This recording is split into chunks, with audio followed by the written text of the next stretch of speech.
संजय दिना पाटील, तुम्ही जेव्हा पत्रकारांना धमकी दिली तेव्हा मोठ्या तोऱ्यामध्ये बोलत होते आणि आता माफी मागताना होय मी चुकलोय असं म्हणायला तुमची जीभ धजत का नाहीये? आणि तुमच्या गटाचे सगळे नेते, मंत्री, खुद्द एकनाथ शिंदे हे सुद्धा तुमची वकिली पत्र घेत आहेत। या सगळ्या माणसांना त्या संजय दिना पाटलाची वकिली घेताना लाज वाटली नाही का? हा महाराष्ट्र छत्रपती शिवाजी महाराज, फुले शाहू आंबेडकरांचा महाराष्ट्र आहे। त्या सगळ्या लोकांनी लाज विसरली म्हणून आम्ही लाज विसरणार नाही। माझी सरकारला आणि पोलीस प्रशासनाला नम्र विनंती आहे की संजय दिना पाटील यांच्यावर गुन्हा दाखल करावा।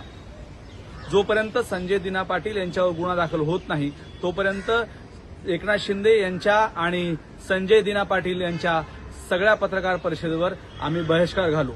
त्यांची कुठली बातमी आमच्याकडे छापली जाणार नाहीये। हा माज, ही मुजोरी तुमच्या पुरतीच मर्यादित ठेवा। महाराष्ट्रामध्ये पत्रकार यांच्यावर राग काढणं सोडून द्या। पत्रकार आपली भूमिका घेऊन आपली बाजू मांडत असतो।